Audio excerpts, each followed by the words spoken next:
Fade in. The sound of waves crashing. A storm brewing on the horizon. Beneath a bruised sky, a merchant ship cuts through the dark waters of the Aegean Sea. Its wooden hull groans against the waves, heavy with treasure bound for Rome, fine marble, bronzes, and secrets of the ancient world. The sailors, hardened men from the island of Crete, fight the furious wind as the heavens open above them. Rain lashes the deck. The ocean roars like a living beast. And then, the unthinkable happens. With 300 tons of cargo pressing its fate, the ship tilts, swaying violently. A wave taller than a tower crashes down. Wood shatters, ropes snap, men scream. The ship vanishes beneath the surface, swallowed whole by the raging sea. The world moves on, unaware. 2,000 years pass, the storm quiets, the ocean forgets. Until one day, it remembers. Cut to silence. The faint echo of bubbles rising through deep blue darkness. In the year 1900, off the coast of the small Greek island of Antikythera, a team of sponge divers descends into the depths. The water is cold, thick, and timeless. Visibility fades as they drift near the seabed. And there, in the ghostly silence, something glints through the silt. A bronze hand, corroded but unmistakably human, reaching out from the mud. The diver freezes, his breath catching in his throat. He signals frantically to the surface. Moments later, what began as a routine dive becomes the greatest archaeological discovery of the century. The Greek government rushes to the site. For months, divers and historians work side by side, retrieving fragments of an ancient shipwreck. Shattered pottery, marble statues, weathered amphorae, and broken pedestals. Relics of a forgotten world. When the last crate is hauled to the surface, it holds not gold or jewels, but something far more mysterious.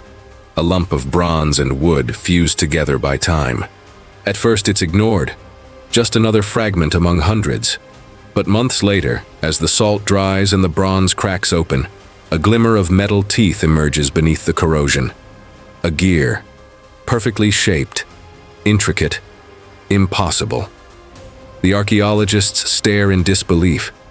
Ancient Greece was known for its philosophers, its artists, its poets. But gears, machines of precision, those belonged to a future that hadn't yet arrived. The camera glides through smoke and shadow, revealing the object under flickering light. What they found would come to be known as the Antikythera Mechanism, a device so advanced, it would take modern science over a century to even begin to understand it. Greek archaeologist Valerio Stais was the first to study it. When he saw the faint outlines of gears, he whispered in astonishment, "An ancient clock." But that couldn't be right. Clocks weren't invented until 1,000 years later. The thought was absurd, yet undeniable. Soon, experts from around the world descended upon Athens. Linguists, physicists, mathematicians, all drawn by the same enigma. On the corroded plates, they found inscriptions, ancient Greek letters, faint but legible, like whispers from a civilization that refused to be forgotten. The words spoke of the zodiac, of cycles, of celestial patterns. It wasn't a clock, it was something greater, a machine that could predict the motions of the heavens. Years passed. Wars came and went. The world burned, twice. And as it did, the mysterious mechanism sat forgotten in a dusty museum basement, its secrets buried once more, until 1953. The voice grows deeper, dramatic. A young explorer, Jacques Cousteau, sails into the waters near Antikythera with new technology and an insatiable curiosity. His divers descend deeper than anyone before, their lights piercing the eternal dark. They uncover more fragments of the ancient ship, the same one that sank 2,000 years ago, but no new parts of the machine. Still, Cousteau's expedition reignites the world's fascination. The Antikythera Mechanism is reborn. With the rise of modern science, a new generation takes up the challenge. British historian Derek de Solla Price uses advanced X-ray scans to peer inside the corroded metal. What he sees changes history forever. Layers upon layers of gears, 30, maybe more, interlocked with mathematical perfection. He builds the first working model, calling it the world's first computer. But this was only the beginning. In the 1970s, two researchers, Michael Wright and Alan Bromley, continue Price's work. They scan, measure, and rebuild every fragment with painstaking precision. For months, they live in the museum, surrounded by the fragments of a civilization that once dreamed among the stars. Then, tragedy strikes. Bromley disappears, taking the only detailed scans with him. Years later, on his deathbed, he confesses he wanted to solve the mystery alone, to carve his name into history. But he never could. His final act is one of redemption. He gives the images back to Michael. Armed with technology and determination, Michael resumes the quest. Together with a team of mathematicians and engineers, he unlocks the hidden structure buried within the bronze. Computed tomography, CT scanning, reveals every hidden layer, every tooth of every gear. What emerges on the screen leaves them speechless. This was no mere clock. It was a cosmic simulator, a mechanical model of the universe. Inside a box the size of a shoebox, ancient engineers had recreated the dance of the cosmos. By turning a single handle, one could trace the positions of the sun, the moon, and the planets, even predict eclipses and track the cycles of the Olympic Games.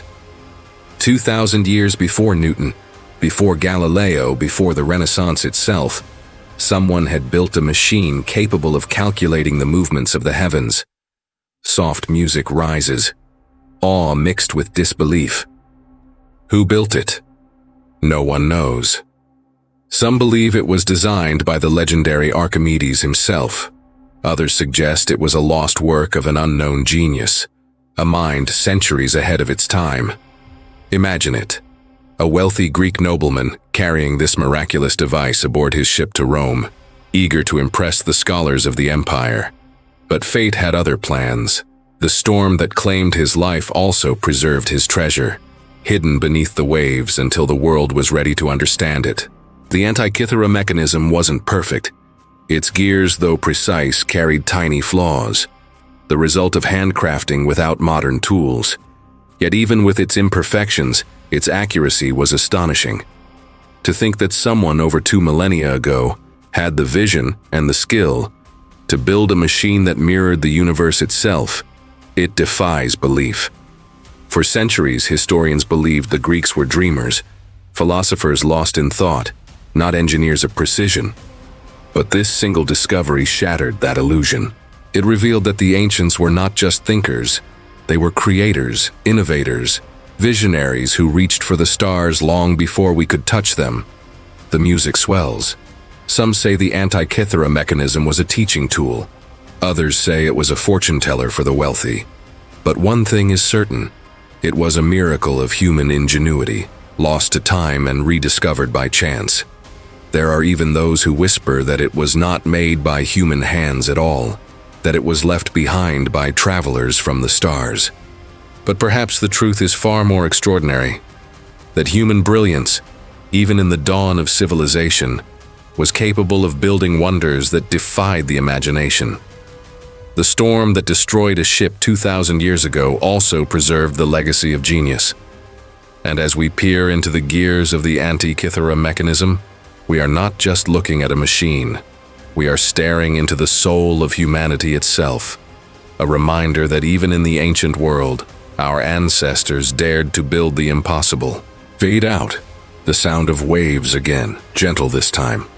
The camera pans down into the blue where a faint bronze glint lies buried in the sand, still waiting for someone to understand.